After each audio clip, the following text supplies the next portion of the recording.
Quand tu couples les subventions plus les contreparties de loyers plafonnés qu'on vient environner dès le début, tu peux atteindre des montants très importants à 6 chiffres.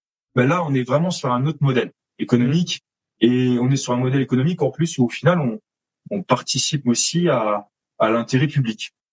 On prend, par exemple, derrière nous, l'objectif, c'est de faire gagner le maximum de subventions à l'investisseur. Donc, nous, on prend 10 points sur les subventions qu'on fait gagner aux propriétaires bailleurs, sachant que nous, on l'accompagne jusqu'à la mise en place du dernier locataire et jusqu'au versement des derniers fonds de subvention.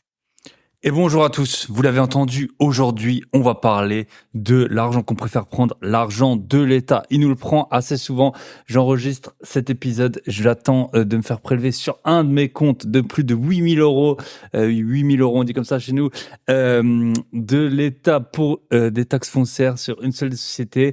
Donc voilà, on est content, donc aujourd'hui on va parler des subventions, comment gratter le maximum de subventions. Et oui, en France, vu que l'État nous prend énormément d'argent, autant en profiter, c'est là qu'il est l'argent. Donc on va voir ça avec Aymeric. Avant de démarrer, j'ai 1 million de choses à vous dire. Je reviens tout juste d'Île-de-France. Mais avant de vous raconter, j'ai eu un week-end un peu exceptionnel. Avant de vous raconter ça, je vous rappelle, en fait, l'épisode là qu'on fait avec Aymeric, il y a une deuxième partie sur le podcast privé. J'appelle podcast privé pour faire beaucoup plus simple, mais c'est bien plus puissant que ça. J'ai suivi plein de formations dans plein de domaines. Là, on est sur un podcast vidéo. On peut l'écouter en audio, on peut l'écouter en vidéo, et on vous a fait intervenir que des spécialistes, que des pros de l'investissement, notamment immobilier, mais pas que. On a des courtiers, on a eu un courtier, un banquier, et là on a eu pas mal de personnes à qui on a pu partager justement ces contacts et qui ont pu voir les épisodes, qui ont réussi à financer récemment leur projet. Et notamment grâce à ça, j'ai plein de messages de félicitations, de remerciements. On a des avocats, on a agents immobiliers, qu'est-ce qu'on a eu d'autre? Justement, des architectes. Florette, qu'on a eu la semaine dernière, elle nous apprend à lire un PLU pour notamment pouvoir diviser s'il faut, savoir exactement qu'est-ce qu'on peut faire avec un bien. Tout ça, vous l'avez sur la boîte à outils des investisseurs. Il y a des personnes qui vous vendraient cette formation pour 997 € par mois. Et moi, elle vous coûte le prix de Netflix encore pendant 3 jours quand vous écouterez cet épisode. Donc l'épisode il sortira le mercredi 18 octobre. Je vais laisser jusqu'au le samedi. Le prix augmentera de façon définitive. On avait fait un prix de lancement. Maintenant, on a déjà dépassé le nombre de membres qu'on voulait pour le prix de lancement. Donc c'est vraiment votre dernière occasion d'en profiter. On a un agent immobilier parisien qui va encore passer. Franchement, on a un coach mental que je vais avoir, mais on va avoir plein d'autres épisodes géniaux sur la boîte à outils. Vraiment, je pense que c'est vraiment le support le plus complet qu'on puisse avoir. La vidéo, elle sert pour les plans, pour voir des devis, pour voir des malfaçons. On a aussi un expert en bâtiment qui est passé dessus. Donc vraiment, c'est hyper complet. Toutes les 2 semaines, vous avez un nouvel épisode. Foncez voir ça à www.boîteabillet.com. Quand je parle, donc, je vais vous raconter mon week-end, mais j'ai rencontré plein de personnes et ils me disent, ah bon, t'as un podcast privé? Je savais même pas. En fait, je dis podcast privé parce que c'est plus simple, mais c'est vraiment, faut le dire, le meilleur contenu francophone. Et de toute façon, quand on fait de l'immobilier en France, il faut du contenu francophone. On va pas faire appel à Tony Robbins pour nous expliquer comment faire des gros billets en France. Donc voilà, je suis toujours votre hôte. Si vous venez d'arriver, vous le savez, je suis multi-investisseur, multi-propriétaire en bourse, en crypto. On pourra discuter ou non si c'est de l'investissement.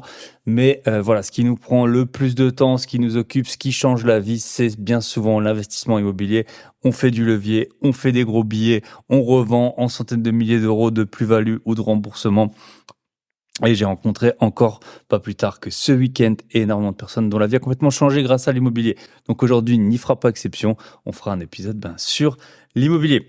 Je vous raconte mon week-end. Donc je viens de rentrer de Paris. Il est lundi. Il est 21h40 au moment où j'enregistre cette introduction. J'ai passé un week-end de fou furieux. Il a commencé vendredi. Je suis arrivé à Paris grâce à... Et ensuite, j'ai eu la joie de prendre le RER A. Bien dégueu. Donc les gens qui le prennent tous les jours, force à vous. Ça doit vraiment vous motiver pour quitter cette rat race et pour acheter de l'immobilier rentable. Et donc, j'ai rencontré grâce à Clément, Clément avait trouvé le lieu et moi, grâce au réseau que j'ai, notamment des auditeurs du podcast, on a fait un événement. On était une vingtaine à Saint-Germain-en-Laye. C'était vraiment top. Beaucoup de personnes que je connaissais pas. J'ai fait des super bonnes rencontres. Je vais pas dire les noms parce que j'ai vu plus de 100 personnes. J'ai dû parler avec peut-être 200 ou 300 personnes ce week-end. Donc, je vais pas commencer à citer les noms. Mais merci à ceux qui sont venus. C'est vraiment, c'était que des nouveaux, quasiment. Donc, j'ai appris beaucoup de choses. Ça me fait vraiment plaisir d'avoir ces retours. Et puis, les personnes étaient très contentes. Ensuite, qu'est-ce que j'ai fait? J'étais allé donc en Île-de-France pour assister à l'événement de Cédric Anissette qui s'appelle Quitter la Rat Race. Moi, c'était la première fois que j'y allais. Il y a des gens qui sont là depuis 10 ans, ils y vont. Moi, en fait, ça fait que 2 ans et demi donc que j'ai lancé le podcast. Donc, pour un podcast, je suis un des plus anciens podcasteurs, surtout qui sort toutes les semaines. Maintenant, avec mes 2 acolytes, Paco et Jérémy de Ça fait un bail, avec qui j'ai déjeuné aujourd'hui. On s'est vraiment beaucoup amusé. On a vraiment beaucoup échangé sur les podcasts. Mais c'est pas le sujet. Donc je suis allé, et en fait, vu que ça fait 2 ans et demi seulement que je suis un peu dans ce game de tous les réseaux et tout ça, avant, j'étais investisseur immobilier depuis longtemps, mais moi, ça a été plutôt le podcast la conséquence de mes investissements immobiliers, alors que pour d'autres, ils vont à des événements, et grâce à ça, ça les motive à acheter de l'immobilier. Donc moi, ça fait que 2 ans et quelques, donc en plus, j'ai mis un peu de temps, même après le podcast, à aller aux premiers événements, etc. Donc voilà, j'étais pas un habitué du QLRF, mais je commence à connaître forcément, à force de rencontres, à force d'événements, à force de podcasts, un sacré réseau. C'est d'ailleurs pour ça que j'avais fait une formation qui est toujours disponible en promotion. En plus, changer de vie grâce au podcast. Effectivement, le podcast m'a permis de changer de vie. J'ai rencontré des centaines de personnes exceptionnelles. Pour juste les citer, j'ai rencontré ça qui vous intéresse, des invités du podcast. Claire Ducier, bien sûr, une personne en or, qui est souvent avec moi dans les événements d'ailleurs.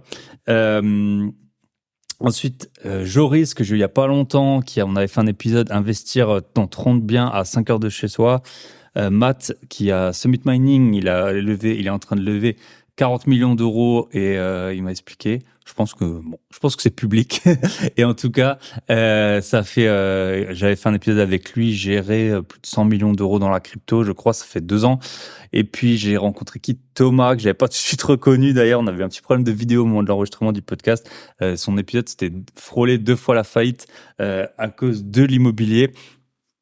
En plus, c'était marrant parce que, en fait, dans son épisode, il me parlait d'un de ses associés qu'il décrivait comme chômeur professionnel car intermittent du spectacle. Et en fait, c'était un magicien. Et je l'ai rencontré sans savoir que c'était son associé. Puis finalement, il nous a même fait un tour de magie devant les 1000 personnes de l'événement. Donc voilà. Et ensuite, des dizaines et des dizaines d'auditeurs ou de personnes que je connaissais. Super événement. Je le dis souvent, dès que je reviens d'un événement, je pense que vous le voyez, vraiment c'est galvanisant, je pense que c'est le terme. En tout cas, on revient, on est surboosté, surmotivé. J'ai pris plein de notes sur plein de sujets. On parle dans ces événements de stratégie que vous entendrez jamais sur les podcasts. Pourquoi ? Parce que il y en a qui sont hyper border, il y en a que même si elles sont légales, vraiment, je les recommanderais pas du tout. Et après, il y a des stratégies qui sont très confidentielles. Il y a des personnes qui connaissent, par exemple, des personnes ultra riches et avec elles arrivent à faire des trucs de malade. Enfin, vraiment, c'est des choses qui sont pas forcément duplicables en tant que telles. Mais on a entendu, moi, j'ai plus de 130 épisodes. J'ai eu donc plus de 100 invités, je pense. Et j'ai vraiment entendu des stratégies dont j'avais jamais entendu parler. Ce week-end, donc aller à des événements, j'ai aucune part chez Cédric Anissette, mais bien sûr je l'ai invité sur le podcast et bien sûr j'ai aussi eu plein de nouveaux contacts pour les podcasts et je vais vous préparer des épisodes de super qualité avec des intervenants exceptionnels. Donc qu'est-ce que je voulais vous dire d'autre? Ça fait déjà pas mal. Aller à des événements, merci à ceux qui sont autour de nous. Dans tous ces événements, en fait, c'est génial. C'est vraiment une vie comme on voudrait qu'elle soit. Tous les gens, ils sont bienveillants. On parle à tout le monde. Franchement, on était 1000 personnes dans cet événement. J'y étais de environ 8h à 19h30. Plus ensuite, je suis allé dîner 3 fois avec, justement des participants. Enfin, j'ai fait vendredi, samedi, dimanche. Et j'ai jamais vu une personne seule. C'est un truc de malade.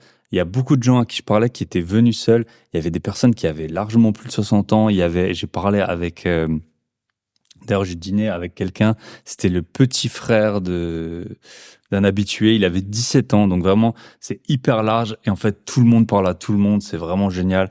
On fait des liens entre les gens qu'on connaît. Parfois, on se connaît pas du tout. Tout le monde a des histoires. Il y en a qui sont très avancés. Vraiment, il y a des personnes qui avaient pas d'appartement. Il y a des personnes qui avaient juste 2 parkings, je m'en souviens. Puis ensuite, j'ai parlé à des marchands en dizaines de lots par an. Donc vraiment, il y a de tout. Et c'est hyper bienveillant et on peut parler à tout le monde et tout le monde est trop sympa et tout le monde après en plus quand ils savent que c'est moi qui ai le podcast, ah mais j'adore, je l'écoute tout le temps pour aller sur mes chantiers et tout ça, pour aller voir mes lots. Donc ça fait vraiment super plaisir aller à des événements. Il y a des événements, cet événement était payant, il y en a qui sont quasiment gratuits, il y a des repas comme j'ai pu organiser le vendredi. Voilà, ça vous coûte juste le prix du repas, personne gagne d'argent là-dessus si ce n'est le restaurateur. Mais rencontrer des investisseurs, que vous soyez, peu importe votre niveau, que vous soyez ou très avancé, on a toujours vraiment des choses à apprendre. Et puis parfois, on est un peu le champion de sa rue. J'en ai déjà parlé dans d'autres épisodes. Si vous avez peut-être 10 ou 20 appartements, vous êtes un peu le champion de votre rue. Vous êtes le gars connu pour avoir de l'immobilier. Et puis, de temps en temps, ça remet une bonne dose d'humilité. Et puis, à moi le premier, d'aller parler à des personnes qui sont encore beaucoup plus avancées. Donc voilà, bon, il y a dans la vie réelle, je connais très peu de gens. Enfin, je côtoie très peu de gens qui ont, par exemple, autant d'appartements que moi ou plus. Et puis après, quand on va là, forcément, on a peut-être 8 personnes qui en ont moins, et puis on en a 2 qui en ont vraiment beaucoup plus, et qui ont des stratégies tout à fait différentes. Donc voilà ce que je voulais vous dire. Et petit point, je vais vous faire un petit point pub, un petit instant pub. Allez, hop. Donc je vous ai parlé, le podcast privé, la boîte à outils des investisseurs. Et ensuite, en parlant à tout le monde, les gens me disent « Ah, mais t'as un podcast privé, mais je savais pas. » Et en fait, je comprends, vous êtes occupé, vous faites d'autres choses. Et après, je disais « Ah, mais j'ai des formations là-dessus, je savais pas. » Donc je vous fais un point sur ce que j'ai, ce qui est en promo, ce qui l'est pas. Et comme ça, vous saurez, ça va prendre pas plus que 20 secondes, je pense. Allez, 30 secondes. Donc, le podcast privé, c'est le meilleur truc. Le tarif augmente dans 3 jours, donc c'est le moins cher. Dépêchez-vous. Ensuite, si vous voulez vous faire accompagner, donc j'étais tout le week-end avec Yanni, un de nos membres qu'on a pu avoir pendant longtemps dans le club. Vous commencez quand vous voulez, vous arrêtez quand vous voulez, vous pouvez prendre un appel gratuit avec nous et on vous guide avec mon associé pas à pas du début jusqu'à ce que vous vouliez. Vous pouvez arrêter au bout d'1 mois, vous pouvez arrêter au bout de 1 an ou 2 ans. Mais vraiment, le but, c'est de vous guider, de trouver votre zone de recherche, trouver quel type de bien vous allez exploiter. Et ensuite, achetez le bien. Qu'est-ce que vous faites? Qu'est-ce qu'il faut regarder dans le compromis? Qu'est-ce qu'il faut regarder dans le financement? On vous donne les contacts qu'on a si jamais vous avez besoin. Voilà. On fait vraiment du début, donc tiens, j'achèterais bien de l'immobilier à tiens, ça fait quand même beaucoup d'argent que j'encaisse sur mon compte en ce moment. Là, Yanni, je pense que je peux le dire, et puis il est un peu comme beaucoup d'entre nous. En fait, quand il a un appartement en location courte durée, et en fait, quand on reçoit les notifs de réservation, ça on peut vite en devenir accro. Ça balance une grosse dose de dopamine dans le cerveau. Et c'était trop marrant parce qu'on était côte à côte. Et moi, je lui montrais, je recevais des avis 10 sur 10, lui recevait des réservations et tout. Donc voilà, il a l'air très satisfait. Vous pouvez très probablement le contacter. Il confirmera mes dires. Et donc voilà, ça fait trop plaisir de le voir en plus en vrai parce que bien sûr, on fait ça, on vous suit à distance. Et donc, où que vous soyez en France, après, ce sera plutôt bien sûr vu les spécificités de la France, c'est pour la France. Même si, au fur et à mesure des invités, je commence à avoir des bonnes connaissances, la Suisse, la Belgique et certains autres pays. Ensuite, si vous voulez, et toutes les autres formations que je vais vous citer, vous pouvez m'appeler une fois quand vous en avez fait l'acquisition. Une formation, et mes formations sont vraiment, vraiment les moins chères alors que, voilà, c'est moi qui délivre le plus de valeur, c'est incroyable ça. Et c'est peut-être parce que moi, j'ai des business qui tournent bien et du coup, c'est juste que je suis dans le partage. Mais en tout cas, j'ai une formation sur comment négocier des biens immobiliers. J'ai 2 formations qui sont en promo. Une formation sur changer de vie grâce au podcast et une deuxième formation sur comment j'ai généré. Alors à l'époque, c'était, je crois que c'était 3 000 € en 2 mois avec ma résidence principale. En tout cas, maintenant, je peux vous le dire, j'ai fait les comptes. J'en suis à 10 000 € avec ma résidence principale de générer parce que, voilà, j'ai lancé en mai. Donc, en mai, ça fait 5 mois, même pas, 10 000 € sur mon compte en plus. Ça fait plaisir, hein. Ça paye les vacances. Donc, voilà. Et ces deux formations, mettre sa résidence principale, comment mettre sa résidence principale sur Airbnb et Booking. Bien sûr, je vous explique pas que ça. Je vous explique comment avoir des bonnes notes. Je vous explique les messages qu'il faut envoyer. Je vous explique comment faire le guide du voyageur, tout ça. C'est vraiment donné. C'est vraiment donné. Elle coûte moins que 100 € là. Donc voilà, moins de 100 € pour faire 10 000 €. C'est quoi? C'est un ratio de 1 à 100, même en crypto. On fait pas des leviers comme ça. Je pense que là, il est temps d'attaquer le podcast avec Aymeric. Je vous souhaite une très bonne écoute. Donc, vous avez bien sûr tous les liens, surtout en description du podcast. Vous allez sur mon site grosbillet.com. Je vous souhaite une très bonne écoute. Et on se retrouve de l'autre côté avec Aymeric.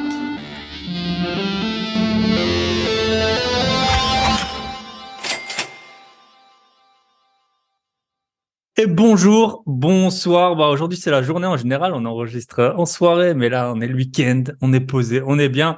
Et aujourd'hui, on accueille Aymeric. Aymeric et moi, on s'était croisés au bar de l'hôtel pendant le salon de Bordeaux.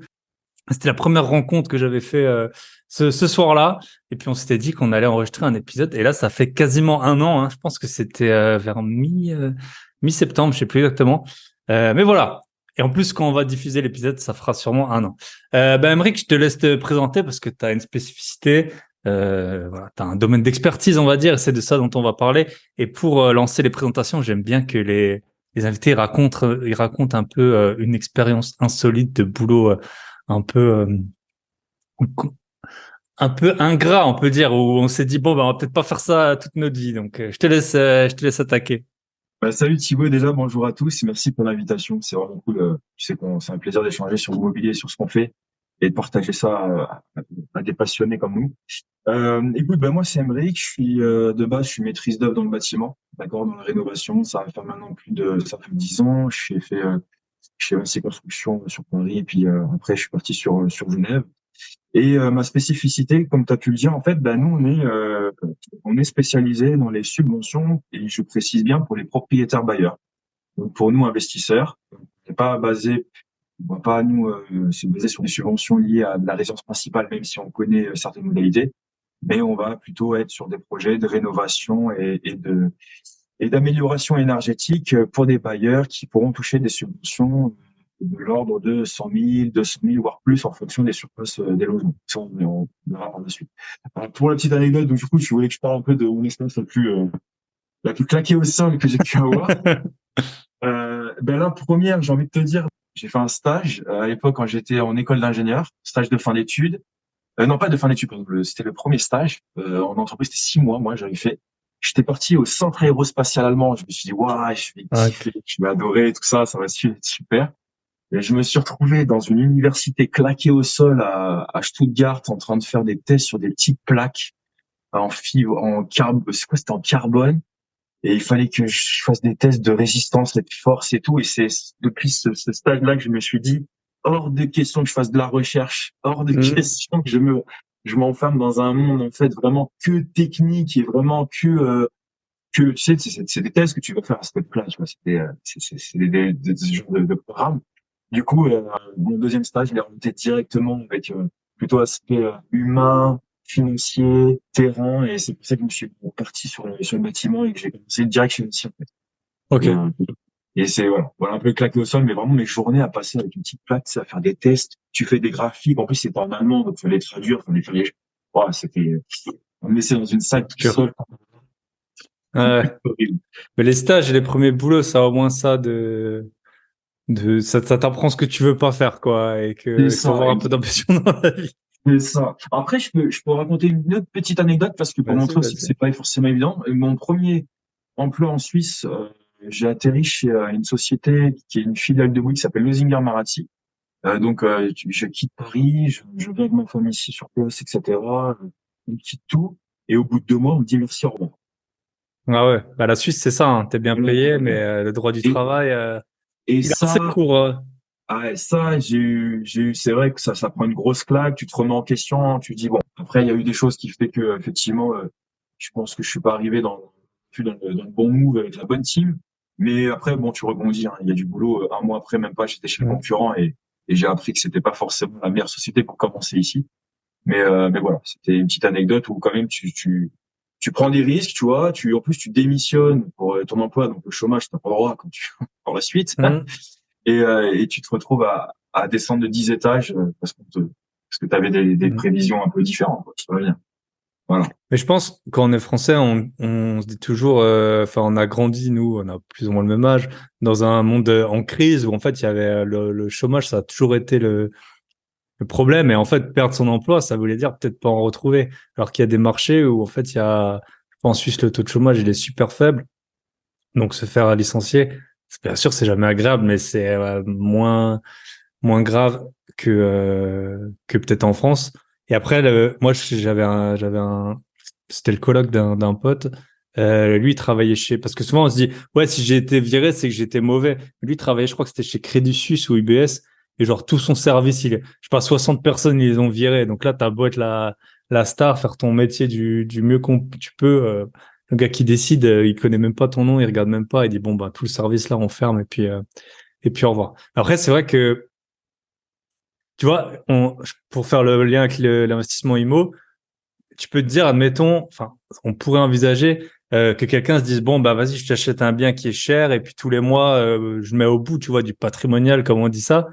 Ça, c'est un peu l'optique française, en mode, ouais, j'aurai toujours des bons revenus. Enfin, une fois que je les ai et puis je vais pouvoir mettre au pot.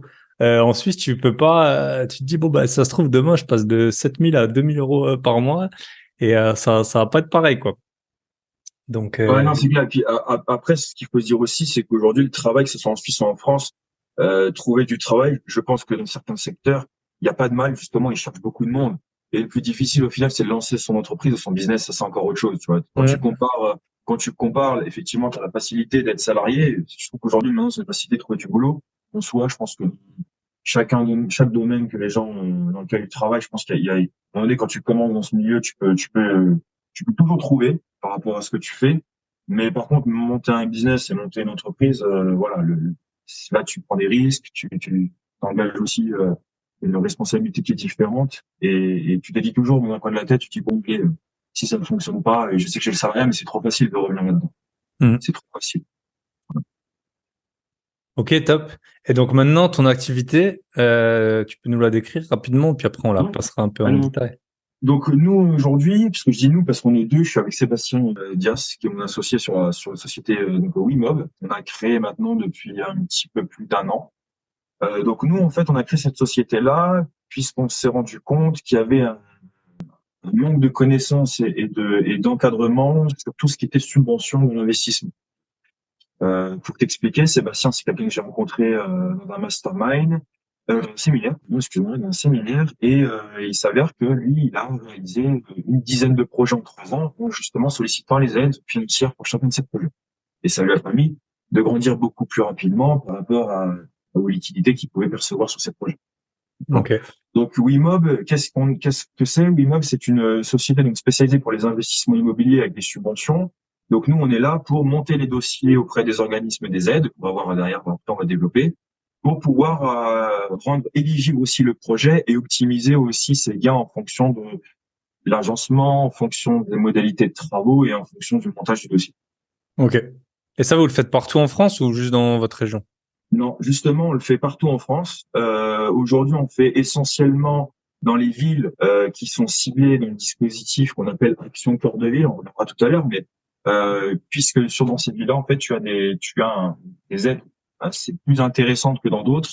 Et aujourd'hui, pour donner un exemple, on fait des projets sur Lens, sur Autun, sur Châlons-en-Champagne, sur Agen, Fontenay-le-Comte. On va être bientôt sur peut-être Saumur, on fait un Vierzon aussi. Voilà, on est vraiment sur les heures aussi. Donc on est un peu partout. Donc on a un peu les sons de cloche aussi des modalités de subvention qu'il peut y avoir dans différentes régions. Et on a surtout aussi, on voit aussi les prix d'immobilier. On peut les comparer selon aussi certaines villes. Et ça, c'est intéressant en fonction de la personne qui est censée investir. On peut savoir déjà par rapport à son portefeuille où est-ce qui serait peut-être plus propice à aller en fonction de ta capacité d'emprunt notre fonds. Yes.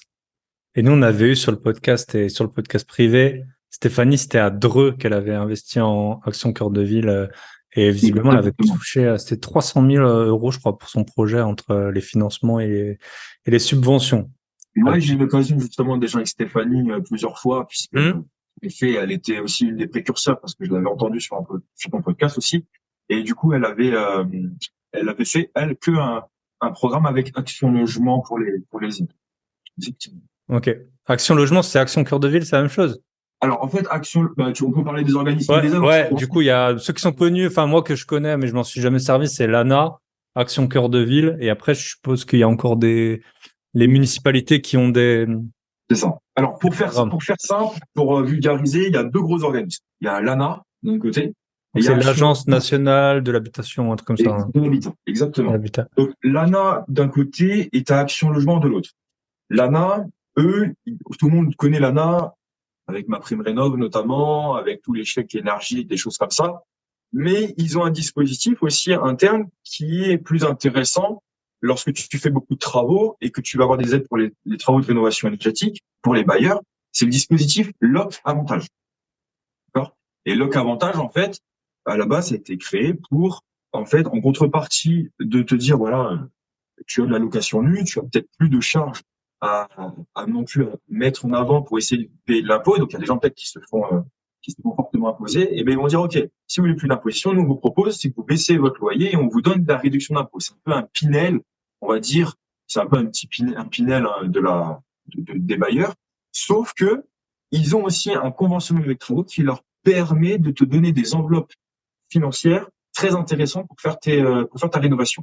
Donc, quand tu couples les subventions plus les contreparties de loyer plafonné qu'on vient environner dès le début, tu peux atteindre des montants très importants à 6 chiffres. Okay. Donc ça, l'ANA, c'est l'organisme. Et le dispositif qui est le plus intéressant que nous, on développe, c'est LOC Avantage. Ok. Et ça, tu peux le faire même indépendamment des travaux, non? D'avoir les loyers plafonnés qui est déductible. Oui, c'est-à-dire qu'en fait, à la base, c'est un avantage fiscal lié, en fait, qui te dit que si vous baissez votre loyer, vous avez une réduction d'impôt sur un certain pourcentage de votre loyer à l'année. Mais couplé à des travaux, tu as des subventions. Donc, ça veut dire qu'en fait, l'avantage, tu vas avoir un avantage fiscal si tu achètes personne physique ou si tu es transparent fiscalement, parce que la réduction d'impôt, elle ne de sens que quand tu as un foyer fiscal qui est mis en avant sur ton projet immobilier, et que tout ce qui est société, tu as pas de réduction d'impôt, ça n'a pas de sens. Et en plus de l'avantage fiscal, tu vas avoir en fait les subventions qui vont être évaluées par rapport au projet en lui-même, les surfaces, l'état du bien et les typologies de travaux que tu vas réaliser. D'accord ? Donc ça, effectivement, ce n'est pas qu'un avantage fiscal, c'est surtout, et c'est ça qu'on met en avant, c'est quand on fait des travaux, tu as des enveloppes de subventions très importantes. D'accord ? Donc, l'ANA, tu as LOC Avantage en dessous, et Action Logement. Donc, Action Logement, c'est quoi ? Action Logement, c'est un organisme financier à la base qui, en fait, connu pour la Visale. Nous, on le connaît pour la Visale. Exactement. Pour la Visale. Attends, je vais juste. Hop. Il y a la pluie qui commence à arriver. Donc, en fait, effectivement, l'Action Logement avec la Visale, ben, ça, c'est pour les garanties loyers impayés. C'est-à-dire que le locataire, il vient s'inscrire ses informations personnelles. Et puis, derrière, tu vas pouvoir savoir si effectivement il est éligible ou non à la garantie Visale avec Action Logement. Mais Action Logement, c'est pas que ça. Action Logement, en fait, eux, il faut savoir que leur objectif, c'est de proposer des logements soit à l'achat, soit à la location à des salariés qui travaillent dans des entreprises qui ont plus de 50 salariés. Et à partir du moment où tu as plus de 50 salariés, il y a une cotisation du 1% patronal. D'accord ? Donc, il y a un enjeu au final où l'enveloppe, le budget d'Action Logement, même s'il y a l'État qui vient aussi générer un pourcentage, ça provient aussi des sociétés privées. Et de là, ils ont un objectif de proposer des logements, que ce soit du neuf, que ce soit des logements qui ont été rénovés, pour répondre à un besoin d'habitation, de logement autour de grandes sociétés qui ont besoin de personnel. Okay. Et le 1% patronal, là, tu peux nous le décrire un peu? Le 1% patronal, en fait, si je te dis pas de bêtises, c'est que tu as les sociétés. Alors, je sais pas si c'est issu. En fait, ça doit être une cotisation que les entreprises en fait payent pour budgétiser en fait les fonds d'Action Logement. Ok. C'est-à-dire que en gros, c'est c'est une obligation, je pense, de l'État qui a été mis en place de manière à se dire voilà, les entreprises qui ont plus de 50 salariés sont dans l'obligation de cotiser à 1%. Alors, est-ce que c'est 1% selon chaque salaire de chaque salarié ou c'est 1% de leur chiffre? Ça, je sais pas. Je t'avoue, je suis pas un professionnel là-dessus. Mais en tout cas, ce que je peux dire, c'est qu'Action Logement, les fonds qu'ils ont proviennent des différentes entreprises qui cotisent. Et à partir de là, ça veut dire que il y a Action Logement, leur devoir, c'est de répondre à un besoin de loger les salariés pour pouvoir améliorer le développement économique des entreprises. Et à partir de là, en fait, Action Logement, ils ont des fonds. Très souvent, il y a aussi le prêt, le prêt à la maison, le prêt à taux, je crois que c'est à taux zéro. Le prêt à taux zéro quand tu accèdes à la propriété. Je crois qu'il y a ça aussi qui mettent en avant Action Logement, où il y a toi 1% aussi de leur côté. Mais Action Logement aussi vient proposer, et là on parle du dispositif du coup qu'on met en avant, le dispositif Action Cœur de Ville. Et Action Cœur de Ville, c'est quoi? Action Cœur de Ville, c'est 222 villes de France dans la métropole. Il y a aussi, en plus, il y en a dans les dom-toms. Et dans ces villes-là, ils se sont rendus compte qu'il fallait dynamiser les centres-villes, qu'il y avait un enjeu économique aussi derrière. Il y avait des bâtiments qui étaient vacants et à l'abandon. Et Action Logement s'est dit, OK, nous, on va accompagner d'une part les collectivités et les municipalités pour pouvoir créer peut-être des infrastructures, développer les axes et autres avec des budgets conséquents, mais aussi on va aller encadrer les propriétaires privés, bailleurs, qui souhaiteraient acheter des immeubles vacants, les rénover et les proposer par la suite à des salariés. Donc Action Logement, comme on a dit tout à l'heure, tu as l'ANA avec le Cavantage, et de l'autre côté, tu as Action Logement avec le dispositif Action Cœur de Ville. Et le dispositif Action Cœur de Ville, c'est un programme qui a été mis en place si je te dis pas de bêtises, c'est 2018, qui avait une durée de 5 ans et qui a été reconduit là, de nouveau, par le gouvernement, par les accords qu'il y avait aussi avec Action Logement, puisqu'ils ont vu qu'il y avait une certaine avancée économique et un développement qui était intéressant dans certaines villes. Donc c'est quand même le président M. Macron qui avait été précurseur de ce programme-là. Et il faut savoir qu'il y a différents partenaires comme la Banque des Territoires, donc Action Logement, et l'État qui viennent aussi derrière donner un essor et un dynamisme assez important sur le fait de s'occuper de certaines villes moyennes. On parle quand même de villes comme Bergerac, comme Saint-Nazaire, comme Bourges.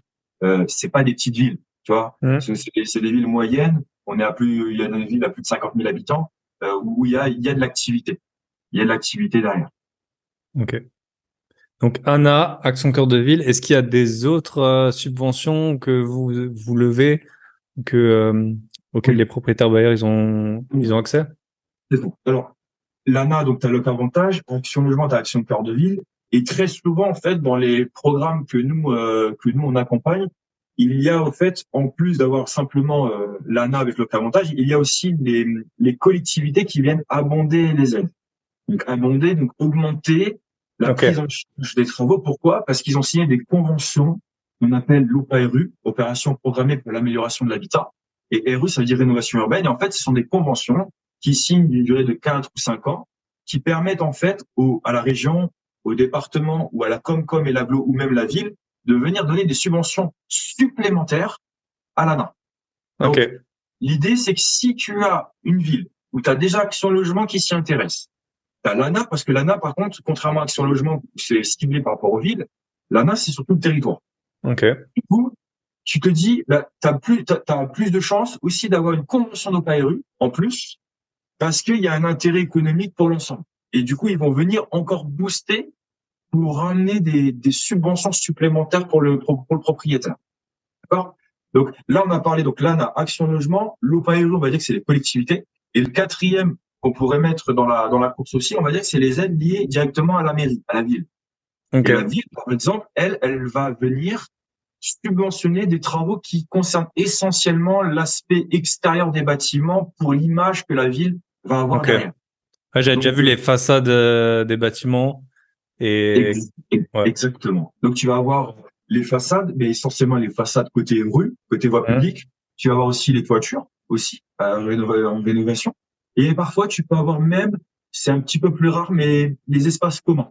Les espaces communs, par exemple, des fois, tu vois, en centre-ville, tu as des anciens bâtiments où il n'y a pas d'accès dissocier entre le local commercial et les logements aux étages. Donc, des fois, ils te disent, OK, s'il faut créer un couloir ou un accès indépendant, ben, nous, la ville, on vient aussi vous aider financièrement, par rapport à un certain pourcentage et par rapport à un certain plafond de dépenses. Bien sûr, hein, ils vont pas tout payer, c'est jamais le cas. Mais en tout cas, ils vont pouvoir être un précurseur et t'accompagner là-dessus. Okay. Bah, c'est un bon business parce qu'en France, tout le monde se plaint des impôts.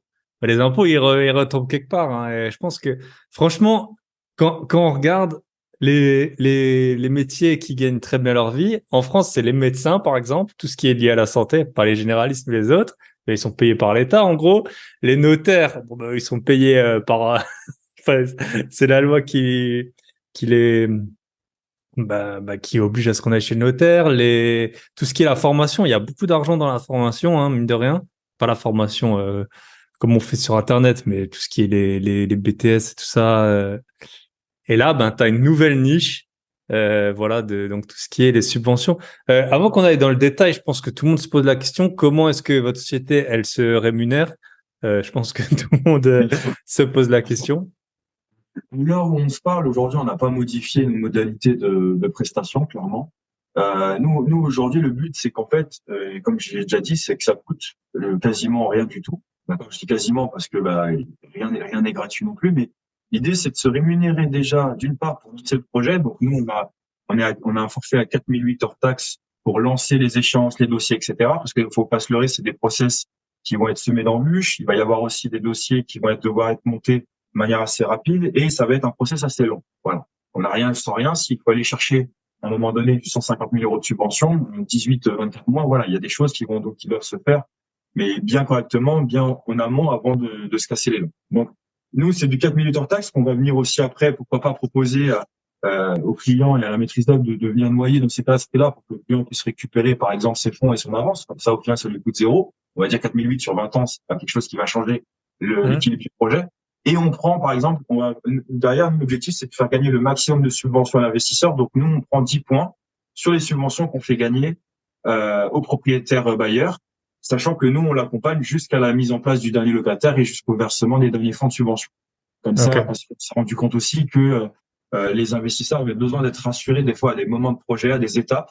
Et ils ont besoin beaucoup de communication, d'accompagnement et ça suffit pas de se dire, voilà, on fait le dossier, on vous le balance et après vous vous débrouillez. Parce que même comme ça, des fois, après, il peut y avoir des imprévus ou des choses comme ça et peut-être nous avoir en soutien, ça les rassure aussi. Ok. Donc si on a 100 000 euros de subvention, ça coûte 10 000 plus 4 800. C'est ça, exactement. Sachant qu'après, derrière, on a un projet qui dure en moyenne, on va dire, allez, c'est du 12 à 18 mois. 18 mois, vaut mieux qu'on parte sur l'idée que les gens, c'est sur un process assez long. Mais comme je dis, il y en a qui disent, ouais, mais c'est trop long. C'est trop long, mais est-ce qu'en 18 mois, vous arrivez à faire peut-être 150 000 euros? Voilà, c'est ça. C'est la question aussi, il faut savoir ce que l'on veut. Et surtout aujourd'hui, avec la conjoncture qu'on a, déjà, il y a aussi le sujet d'un marchand. Un marchand, il dit oui, c'est de l'argent facile. On va dire, entre guillemets, tu fais d'achat, tu revends ou tu fais de la division des terrains, tu revends avec des PC ou des P, bon, je passe. Mais aujourd'hui, vendre un bien, même pour un marchand ou pour un agent immobilier, c'est 6 mois de délai aujourd'hui. Enfin, honnêtement, c'est entre les 3 mois qui disent de financement, mais celui qui a son financement en 3 mois, bien joué. Mais on connaît comme c'est compliqué. Voilà, c'est 4 mois. Après, tu as encore des choses administratives avec ton notaire qui a du mal un peu à débloquer la situation pour certaines transactions. T'arrives facile à 6 mois. Donc, qu'est-ce qui t'empêche après d'étudier ton projet aussi? Parce que ça, on n'en a pas parlé, mais nous, on est capable aussi de calculer les subventions prévisionnelles avant même que tu visites un bien. Ok. On peut calculer les subventions prévisionnelles et on peut te calculer aussi les loyers surtout plafonnés pour voir l'équilibre global du projet. Et après, orienter en disant, écoute, là, dans cette ville-là, on vaut mieux faire comme ci, vaut mieux faire comme ça, en fonction des informations qu'on a recueillies ou qu'on a déjà par rapport à des projets qu'on peut faire aujourd'hui. Donc. Ouais, parce que ce qui est top, entre guillemets, c'est que vous avez quasiment pas d'incertitude sur les revenus. Vu que les loyers sont plafonnés, t'as forcément des candidats, je suppose, vu que c'est moins cher que le marché. Les loyers sont souvent plafonnés par mètre carré, si je dis pas de bêtises. Donc, en gros, tu sais, je vais rentrer tant. Et après, de là, vu que tu sais, après, c'est la division, hein, la renta. Tu sais combien tu vas rentrer. Tu sais combien tu vas avoir de subventions. Donc, tu sais combien tu peux payer, le bâtiment pour avoir la renta, que tu veux. Là où, quand on est bailleur normal, bah, parfois, tu te dis, bon, bah, je vais louer, je sais pas, à 700, puis après, tu te rends compte que c'est plutôt 640 ou 800, et puis t'es pas sûr de Ouais, louer si vite. ouais, effectivement, c'est ça. Ça, il y a un simulateur en fait sur le site de l'ANA qui vous permet en fait d'écrire l'adresse, la ville, et ensuite d'avoir le loyer qui est plafonné par rapport à la surface du logement que vous avez considéré. Faut pas marquer, par contre, si vous avez un immeuble, parce que on va en reparler, mais faut pas marquer la surface de l'ensemble de l'immeuble. C'est la surface juste du logement. C'est de manière Mhm. indépendante. Et il faut savoir que c'est pas linéaire. On n'est pas par exemple, si dans une ville vous êtes à 10 euros du mètre carré en moyenne et qu'avec l'ANA vous êtes à 7, c'est pas 7 euros fois la surface. Au final, Mhm. ça dépend de la taille du logement. En Ouais, fait, c'est ça, décroissant un peu. C'est l'inverse des ouais, impôts. c'est un peu décroissant et puis ça augmente jusqu'à une certaine surface et ça redescend un peu. Mhm. Faut parce que ils valorisent bizarrement, ils valorisent des surfaces un peu petites. Mais après, les grandes, c'est pas parce que tu as un 80 ou un 100 mètres carrés qu'au final, ton loyer, il va faire un bon. Voilà. Mhm. Donner, il y a des régions, si tu, si tu pratiques ça et que si tu fais ça de manière, un coefficient multiplicateur et que tu mets à 1500 euros à 100 mètres carrés, il y a des régions, ça se loue jamais. C'est pas Mhm. possible. Donc, tu as un plafond, on va dire. Tu as un plafond de verre où tu peux pas le dépasser. Donc, ça, c'est bien. Donc, ça permet d'avoir une visualisation de l'ensemble des loyers plafonnés, de dire, OK, combien je rentre, combien me coûte le foncier aujourd'hui, combien est évalué, on va dire, sur une enveloppe assez large des travaux, et voir est-ce que je suis en déficit, à l'équilibre ou en positif. Et c'est là après où on intervient aussi pour faire une stratégie financière qui permet d'être un minima, je dis à l'équilibre. Quand je dis à l'équilibre, c'est patrimonial en fait. Ça veut dire en fait que tu as ton loyer égale crédit. Voilà. Loyer égale mensualité de crédit. Je ne vais pas faire la fine bouche, je ne vais pas considérer les taxes foncières ou les charges annexes. Pour la simple et bonne raison, c'est que si tu touches 150 000 euros de subvention, tu as largement les fonds pour mettre de la trésor de côté pour gérer tous ces aléas. Mhm. Donc, si tu as 150 000, tu retires 20 000, tu le laisses dans le compte pour justement payer ces charges. Mais par contre, moins tu utilises les subventions, mieux tu peux les réutiliser après pour faire autre chose. Ok. Parce que toi, justement, tout à l'heure, je crois que tu m'en as parlé, Thibaut, tu disais, ouais, les subventions, on peut voir notre renta. Oui, mais le but aussi avec Wimam, c'est de se dire, est-ce que je peux éviter de piocher dans les subventions que je touche? Parce qu'ils Ok. avaient aucune obligation légale d'utiliser ces subventions-là pour faire les travaux. Et ça, les gens ils me disent, Ok. mais c'est pas légal. Je dis, qu'est-ce que c'est pas légal? Aujourd'hui, s'imagine, Thibaut, toi, t'as les fonds dans ton compte en banque. Mhm. T'as pas besoin de crédit. Que tu avances les frais, que tu fais les travaux, on te rembourse, en fait. Mhm. On te rembourse, donc t'as pas une obligation de rembourser de ta banque. Oui, ils savent pas si effectivement tu as un crédit à ce moment-là ou pas.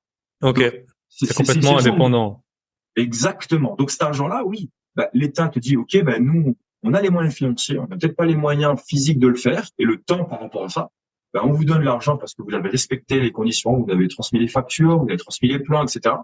Ça respecte nos conditions. Donc, cet argent-là, voilà, elle vous est due, elle vous est due et du coup, vous pouvez faire autre chose et enchaîner peut-être des projets ou arbitrer votre patrimoine par rapport au projet en question, Mhm. par exemple. Ouais, c'est à peu près le meilleur moyen de se faire un apport de 100 000 euros pour un deuxième projet. En fait, si on réfléchit. Alors, C'est- moi, je ferais pas 100 000 euros d'apport pour un projet, je préférerais limite faire une petite coupure Ouais, ouais, ouais. pour convaincre la banque Non, parce non, que mais c'est c'est vrai. Donc, après, en ils te fait, si demandent par vite. exemple, moi, j'achète un bien à 300 000 avec 200 000 de travaux, ça fait 500 en tout. Je peux aller à la banque, je dis, j'ai 500 000, prêtez-moi 500 000, ils me les prêtent. Et après, là, je peux toucher 100 000, ou après, on va voir les chiffres un peu. Et après, je les ai sur mon compte en apport, quoi. Et puis après, Oui, j'en fais ce que je veux. Donc, oui. de là, on peut. Ça, c'est vraiment un bon point que tu as dit. C'est parce que nous, on a souvent des élèves qui nous parlent de ça. En fait, on pense cash flow, cash flow, cash flow. Mais il y a un moment, faut mettre aussi les chiffres en perspective. Si tu as 10 000 euros de côté et que tu as trouvé un super bien, mais qui va te coûter 50 euros par mois, eh ben c'est pas grave, tu peux l'acheter. Enfin, je veux dire, si tu trouves un appart sur la promenade des Anglais et qui te coûte 50 euros par mois et que tu l'as acheté à un bon prix, 1 000 euros ou 2 000 euros de moins le mètre carré que ce que ça vaut, eh ben ça vaut le coup de laisser peut-être 10 000 balles sur un compte et puis que pendant 8 ans ou je sais pas, ça va payer tous les frais. Et puis après, le jour où tu le revends, tu prends 150. Donc, faut pas regarder au mois, il faut regarder toute l'opération. Enfin, je pense que tu es d'accord avec moi. C'est achat, exploitation, revente, et c'est là Exact. où après tu calculeras vraiment ton cash flow. Après, quand on Après, débute, qu'on n'a pas d'argent, parfois c'est plus compliqué, hein. c'est exactement ça. Après, effectivement, c'est pas des projets non plus, je trouve, pour des débutants. parce que il faut avoir une vision d'ensemble sur le projet. Il faut avoir aussi la, la, la niaque pour aller chercher le financement aussi, parce qu'on est sur des enveloppes de travaux qui sont quand même assez conséquentes. Et très souvent, on a une enveloppe de travaux qui est beaucoup plus importante que le prix du foncier. Parce que l'idée, c'est on verra tout à l'heure, mais l'idée, c'est d'aller chercher surtout un bien qui est abandonné. Donc, le foncier, si c'est un bien qui est abandonné, qui est dans un état à tout à rénover, à un moment, il n'est pas censé être élevé, il est même censé être un prix très, très bas. Donc, très, très bas. Donc, un déséquilibre au niveau bancaire pour aller chercher le financement. Et voilà, donc c'est vrai que c'est cette idée-là aussi de voir le projet sur son ensemble avec un montant de subvention donné. Par exemple, tu touches 150 000 euros de subvention. Bah, si toi, tu as des projets aujourd'hui qui coûtent 500 euros, ou tu as un cash flow par exemple de 500 euros par mois, bah, fais 150 000 divisé par 500, tu as le nombre de mois, et le nombre de mois tu divises par 12 et tu regardes le nombre d'années que tu as besoin pour toucher les 150 000 euros. Bah, je crois que c'est pour quasiment 25 ans. Bah, c'est ça. On a tous des 150 000 divisé par 500, ça fait 300 mois. On a tous vu des emprunts à 300 mois sur 25 ans. Donc, voilà, ça veut dire que ça montre bien, en fait, que, en gros, c'est des projets où en fait, tu casses un peu l'image de la manière dont on calcule les rendements dans tout ce qu'on peut voir sur toutes les formations, tous les échanges qu'il peut y avoir en IMO. Tout le monde parle de cash flow net, etc., d'Airbnb.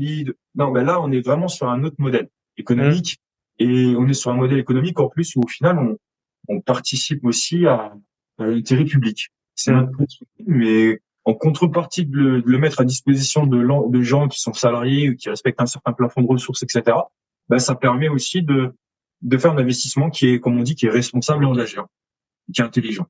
Ok. Donc j'ai plein de questions, forcément. Vas-y. Heureusement qu'on va faire 2 épisodes. On fera un épisode sur le podcast privé où on déroulera comment trouver les villes éligibles et facile bien il est éligible ou non. Mais première question, est-ce que c'est que sur les immeubles? Pas forcément. L'ANA, en tout cas, je sais que ça peut être sur les appartements. Exactement. Alors, première chose, tu as raison, l'ANA et Action Logement, les critères sont différents. Donc l'ANA, ça va être sur un immeuble ou un logement pris d'une manière individuelle. Même une maison que vous faites coloc ou autre, par exemple. Par contre, attention, l'ANA, la contrepartie, ça va être vraiment de plafonner ses loyers et d'avoir un gain énergétique sur l'étiquette. Donc, si tu as un gain énergétique sur l'étiquette du bien que tu vas rénover, tu es obligé de travailler avec des entreprises RGE pour toute aide financière avec l'ANA. Ça, c'est une obligation. Okay. Les RGE coûtent plus cher que les mecs que tu trouves sur le Bon Coin. Non, ça c'est vrai, c'est ce qui est dit. Il y a du vrai comme il y a du faux parce qu'en fait pour le moment ça devient un lobby ce truc-là parce que c'est un lobby de l'État. Hein, moi j'ai fait avec Mima par exemple la formation RGE. J'ai fait la formation RGE je ne suis pas pourtant en entreprise du bâtiment mais j'ai participé à 3 jours de formation et excusez-moi pendant les 3 jours en rien. En 3 jours tu peux rien apprendre de toute façon. Regarde à l'école. Et puis il faut savoir que très souvent qu'est-ce que le patron va assister 3 jours alors que c'est pas lui qui pose, tu vois ce que je veux dire? C'est ça. Ou sinon des fois c'est sa femme qui est assistante et qui participe à ces jours de formation. Alors pour être RGE, il faut faire 3 jours de formation et déposer des dossiers après à Calibat pour valoriser son travail et ses expériences dans le bâtiment. Mais ça c'est un lobby de l'État. Et peut-être que ça va devenir très souvent, je pense que ça va devenir obligatoire. Dans quelques mois, ça sera obligatoire parce qu'on entend tellement parler d'RGE.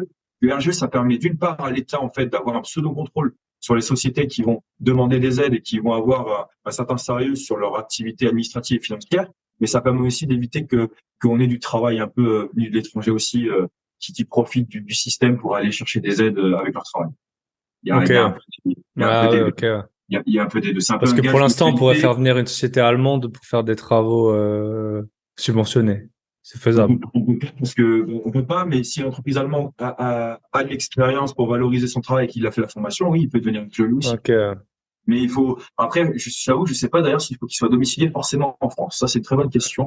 Peut-être que oui. Parce que vu que c'est quand même un programme assez français, c'est peut-être une possibilité.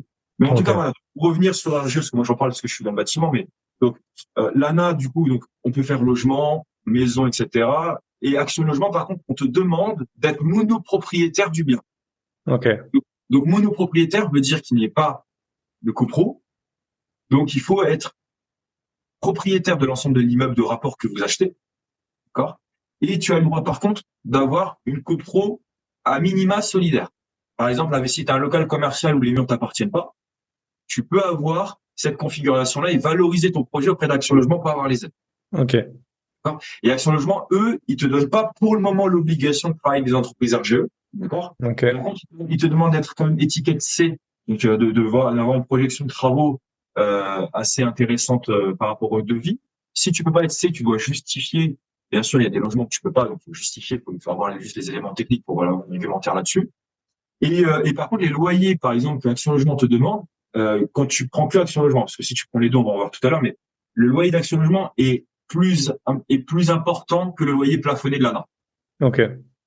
Tu pourrais être amené, par exemple, à faire que de l'Action Logement et le loyer, il est plus élevé. Par contre, si tu fais l'ANA et Action Logement, c'est le critère le plus défavorable que tu es obligé de prendre. Bien sûr. Mais de souvenir à l'ANA, il y avait trois loyers, non? Social, très social et L'ANA, en fait, oui, effectivement, à l'époque, tu avais le loyer du type intermédiaire, social et très social. Et aujourd'hui, ça a été remplacé en LOC 1, LOC 2, LOC 3. C'est Ok. les équivalents. Donc, LOC 1, le loyer c'est intermédiaire, ça va être le loyer plafonné le plus élevé, et le très social, ça sera le plus bas. Et les réductions d'impôts sont en conséquence de... Exactement. En fait, les réductions d'impôts vont dépendre aussi du type de loyer que tu vas mettre, et même les subventions vont dépendre aussi par rapport au type de loyer que tu vas mettre également. Ok. Donc, en LOC 2, par exemple, tu vas avoir des primes, tu as des primes complémentaires, enfin supplémentaires même, par rapport au fait que tu vas mettre un loyer plus bas que le LOC 1, par exemple. Ok. Et pourquoi on parlait tout à l'heure de dire, voilà, l'ANA, effectivement, tu as eu écho que tu peux le faire que pour un logement. Mais pourquoi, pour moi, je trouve, pour le moment, j'ai pas eu d'argument là-dessus contradictoire, mais pourquoi c'est pas si intéressant de prendre les aides de l'ANA que pour un logement, c'est que déjà ton loyer, il est plafonné pour un seul logement, tes dépenses quand même seront importantes par rapport si tu fais une rénovation globale, mais c'est surtout qu'en fait, le fait de faire un immeuble et de faire 3-4 logements, ben, si tu as des primes qui sont délivrées par logement, ça te fait, imaginer, tu as une prime de 2 000 euros, ça te fait 2 fois 4, enfin 8 000 euros de prime. Juste parce que tu as 4 logements, en fait, dans l'immeuble. Alors que si tu prends un logement à part, tu auras que une prime de 2 000 euros. Donc, des fois, ça permet d'optimiser son projet et d'aller sur un immeuble parce que Action Logement le demande. Et l'ANA va venir aussi se coupler à Action Logement. Mais comme tu as une diversité de logements et que tu as un nombre plus important que un, eh ben, tu vas avoir des primes qui vont venir s'ajouter par rapport au quantitatif de logements que tu peux avoir dans ton projet. Ok. Parce que les primes, c'est par logement ou par mètre carré? Comment c'est calculé? Tu as des primes qui sont par logement et tu as un ratio après qui est pris au mètre carré selon l'état initial du bien. Ok. L'ANA, qu'est-ce qu'ils vont faire? Alors, Action Logement, eux, ils vont pas regarder forcément l'état du bien. Ils vont regarder les dépenses, d'accord, au mètre carré. Et puis, l'ANA, par contre, eux, ils vont faire venir quelqu'un et ils vont prendre des photos et ils vont faire un rapport. Et ils vont dire, OK, votre bien, il est très dégradé, moyennement ou faiblement. Et en fonction de ça, ils vont mettre un prix en face au mètre carré avec un pourcentage qu'ils vont attribuer. Et c'est de là où les aides vont être calculées. Et à partir de là, tu vas avoir des montants de subventions par logement qui vont être délivrés. Et en plus de ça, tu vas avoir des primes qui vont être délivrées par l'ANA, par les collectivités. Par exemple, il faut savoir qu'il y a des villes où ils valorisent les T3 en centre-ville et ils peuvent te donner 2 000 euros par logement si tu as un T3. Donc, si tu as 3 T3, juste parce que tu as fait un T3, tu as 6 000 euros. Ok.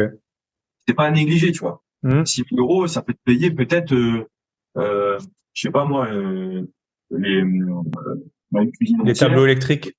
ou les tableaux électriques, ou même tous les sols. Et voilà, on a eu un petit souci technique de box, mais c'est ma faute en plus. Mais c'est réglé, visiblement, j'espère. Donc, on est parti sur un exemple. J'achète un immeuble de 300 mètres carrés à Bourges et je le paye, vu qu'il est éclaté, que personne n'a rien fait, que c'était un marchand de sommeil qui avait ça ou une vieille mamie. Je le paye 90 000 euros. Donc 300 euros le mètre carré, pourquoi pas. Mais en tout, on dit souvent que la réno, c'est à peu près 1 500 euros le mètre carré. Je sais pas si tu confirmes. Donc, ça ferait un projet, on va dire, global dans les 500. 400 de travaux, allez hop, pour arrondir. À quelle aide j'ai le droit? Combien de temps je dois garder le bien? Combien je peux le louer à peu près? Est-ce que tu peux nous raconter un petit peu? Donc déjà, première chose, le bien, on vérifie la ville. Donc, la ville, Bourges, Feu Vert, elle fait partie des 222 villes de France d'Action Cœur de Ville. Donc là, on va avoir, c'est le dispositif d'Action Cœur de Ville qui va pouvoir jouer dessus. L'ANA, on a dit que c'est sur tout le territoire, donc l'ANA aussi il va pouvoir avoir des aides. Après, ce qu'il va falloir voir, c'est vérifier est-ce que au niveau de la mairie, il y a des dispositifs qu'on a vus de façade, de toiture, et de vérifier s'il y a une OPAERU qui a été signée dans la région par rapport à la ville de Bourg, notamment. Donc, si c'est le cas, il y a une prise d'information nécessaire qui va être à chercher, mais on va dire qu'on va rester déjà juste sur l'ANA et Action Logement pour avoir la règle nationale. Comme ça, on va faire simple les choses. D'accord. Le bien, après, une fois qu'il est dans la ville, ça suffit pas. Faut vérifier le périmètre. C'est-à-dire qu'il y a un périmètre dans la ville où il y a des rues qui sont ciblées, et ça, on appelle ça le périmètre ORT. Le périmètre ORT, c'est le périmètre opération de revitalisation du territoire. Et en fait, c'est dans ce périmètre-là que la loi de Normandie ancien a été mise en place, par exemple. Okay. Donc, ça veut dire que Action Logement a dit, OK, nous, notre dispositif Action Cœur de Ville, il va se caler par rapport au périmètre ORT. D'accord. Et on va suivre les projets qui sont dans ce périmètre-là. Ok. Donc l'ANA, toute la ville, forcément, vu que c'est ORT, c'est donc l'avenue Montaigne à Paris. Je pense pas qu'elle soit dans l'ORT ou la rue de Rivoli. C'est plutôt des rues qui ont besoin de rénovation. Je vais t'arrêter tout de suite. Sinon, Paris, c'est pas Action Cœur de Ville.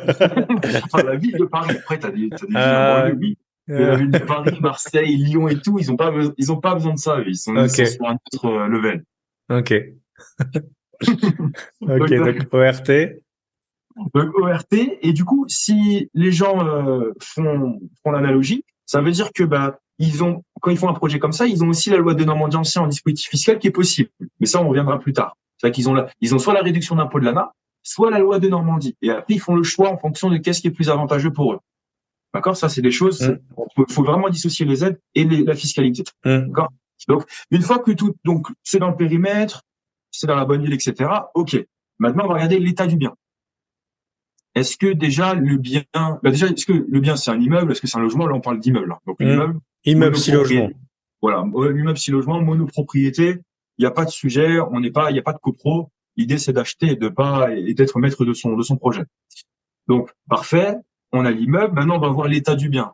Bon, je pense qu'avec l'expérience qu'on a maintenant, on peut se dire est-ce qu'il est très dégradé, est-ce qu'il est moyennement, est-ce que c'est juste un rafraîchissement? Et surtout, c'est vrai que ça on n'en a pas parlé, c'est est-ce qu'il est vide?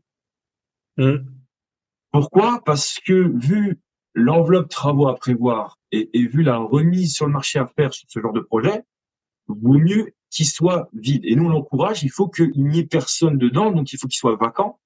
Déjà, d'une part, pour éviter d'aller reloger ou pas en fonction de est-ce que c'est à vous de le faire ou est-ce que c'est à la collectivité, il n'y a pas de sujet, on ne prend pas ce paramètre-là en compte. Comme ça, on se prend pas la tête, on enlève les contraintes. Deuxième chose, si vous laissez des locataires dans un logement et que vous jouez un peu au domino ou à Tetris en disant vas-y, je le mets là pendant que je fais les travaux là et je le change, non. Quand on parle de travaux dans l'intégralité d'immeubles, on parle de colonnes d'eau usée, on parle d'électricité, on parle de travaux qui vont aussi porter atteinte peut-être à la sécurité du locataire à un moment donné.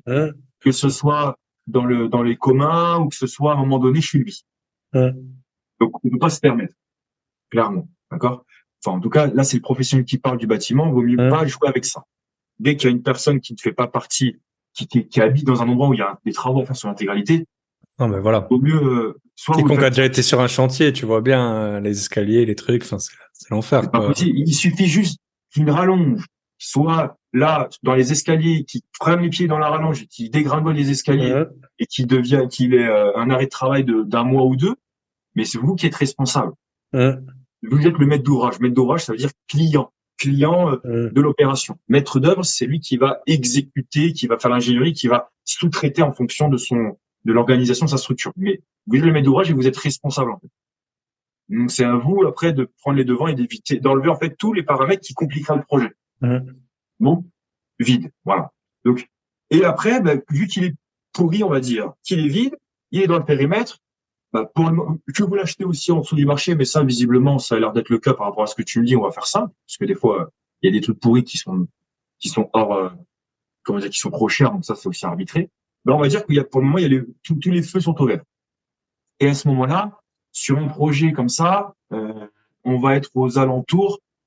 Tu m'as dit que c'était 300 mètres carrés. Le foncier, de toute façon, dans tous les cas, il n'est pas pris en compte pour le calcul de Z.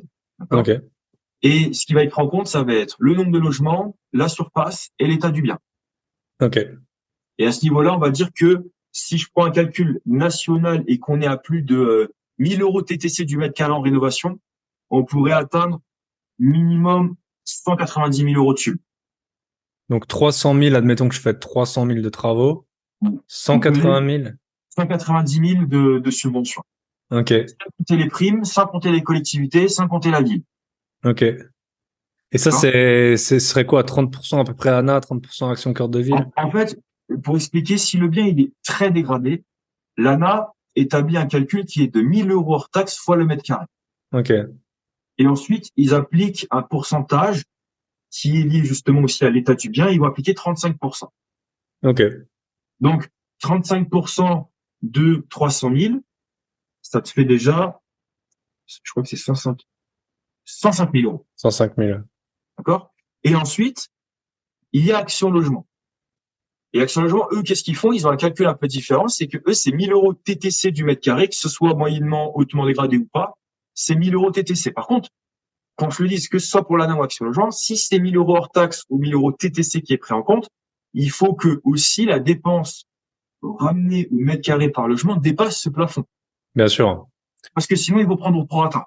Donc, t'es d'accord? Tu me l'as dit toi-même. Des grosses rénovations aujourd'hui en TTC, on est facilement à plus de 1000 euros. Surtout avec la conjoncture, je peux te garantir que trouver un projet à moins de 1200 euros TTC même du mètre carré en travaux, bon courage. Quand il y a des gros projets, j'en vois pas aujourd'hui. Clairement, j'en vois pas. Surtout que ce genre de projet, comme ton projet dépasse 100 000 euros, l'ANA t'oblige à prendre une maîtrise d'œuvre.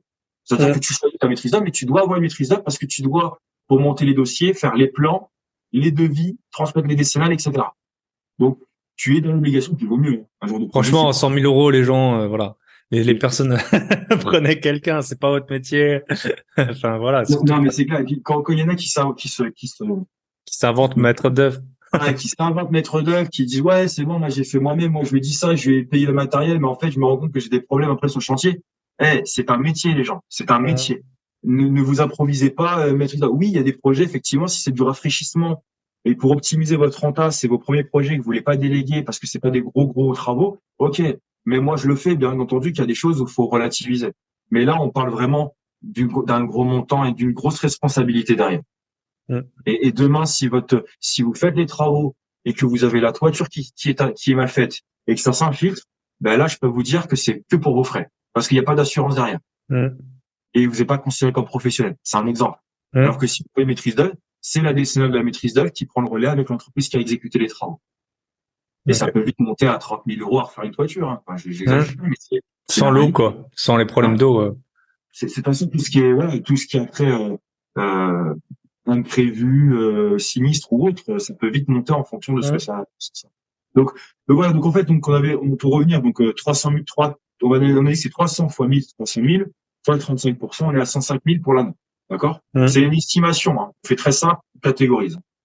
Et ensuite, j'ai même pas compté les primes pour l'ANA, parce qu'il faut compter pour les primes. Quand c'est une passoire thermique, quand les logements sont des passoires thermiques, il faut compter à peu près 2000 euros de primes par logement. Ok. 2000 euros, donc 2 fois 6, 12 000. Juste parce que c'est des passoires et que tu vas les sortir de passoires thermiques. 12 000, c'est 12 000 plus 105 000. Donc, tu as 117 000. Ok. 117 000. Et ensuite, tu as Action Logement qui, eux, ils vont faire 1000 euros, donc pareil, fois la surface, donc tu as 300 000 euros. Donc là, on parle de TTC et hors taxe, faut faire attention parce que c'est pas la même prise en charge. Et Action Logement va dire, écoutez, monsieur, nous, qu'est-ce qu'on fait? On sait que l'ANA vous a donné tant, ben nous, sur les 300 000, on vous donne 30% en subvention et jusqu'à 70% en pré-travaux à taux 1,25 sur 20 ans avec un différé partiel de 2 ans possible. Donc, si tu fais le calcul, ça veut dire qu'à 117 000, tu rajoutes 30% de 300 000, t'es à 90 000. D'accord? Donc 207 000. Donc, si tu fais 117 000, ouais, ça fait 207 000. Moi, je t'ai mis plus bas. Pourquoi tout à l'heure, quand je t'ai dit 190, c'est pour que, vaut mieux être pessimiste dans ces chiffres pour après améliorer et aller derrière récupérer et qu'il n'y ait pas de mauvaise surprise en fonction de la manière dont tu montes le projet. Plus c'est que tous les communs, là, il y a 0 subvention, d'accord. Et ça Discret. dépend. Je t'ai même pas Ok. considéré les Ok. communs, je t'ai même pas Ouais. considéré les façades ou autres. Hmm.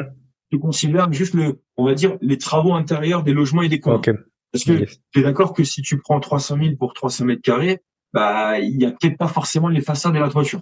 Hmm. Ouais, Ça ouais, peut bien sûr. coûter aussi.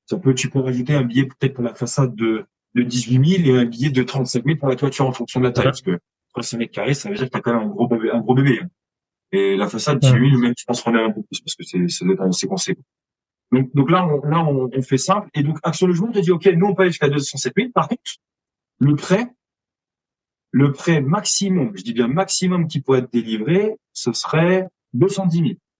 70% des 300 000 de... Voilà. Donc, eux, qu'est-ce qu'ils vont faire? Ils vont faire le prix réel des travaux. Ils vont te déduire les subventions de l'ANA et d'Action Logement. Et le delta, ils vont te dire, OK, si le delta, il est supérieur au prêt, limite à 210 000, on vous donne la possibilité de débloquer l'intégralité du prêt. Sinon, on vous donne le delta du prêt par rapport à ce qui reste à payer. Ok, donc là, si j'ai 300 000 de travaux, ce serait que sur les 90 000 que je pourrais avoir le prêt. Exactement, Ok. exactement. Et du coup, c'est là où il faut faire attention au niveau ingénierie financière, c'est de pouvoir aussi réaliser les devis pour mettre en avant la possibilité d'aller débloquer aussi le maximum. Hmm. Parce que sur ce genre de projet, bon là on est quand même sur des gros montants, ça sert à rien d'aller dépenser plus des fois ce qu'il faut parce que ça va créer aussi un déséquilibre sur le projet. Mais si la ventilation des prix n'est pas faite de manière opportuniste et optimale, bah tu peux des fois perdre peut-être 30 000 euros en prêt parce que tu as mal ventilé ou tu as mal prévu la manière de réaliser le devis. Ok. D'accord. C'est un peu technique, hein, je suis désolé.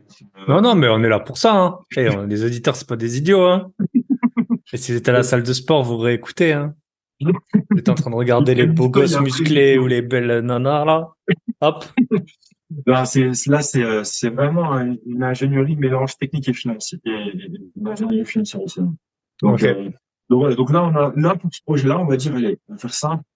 Déjà, en subvention, on peut aller chercher, pour moi, du 200 000 euros. Hmm. D'accord? Très 200 intéressant. 000 euros. Et après, il faut vérifier, bien sûr, est-ce que l'agencement des logements est conforme à ce que l'ANA demande? Parce qu'il y a des réglementations à respecter, notamment pour rendre le logement décent. D'accord?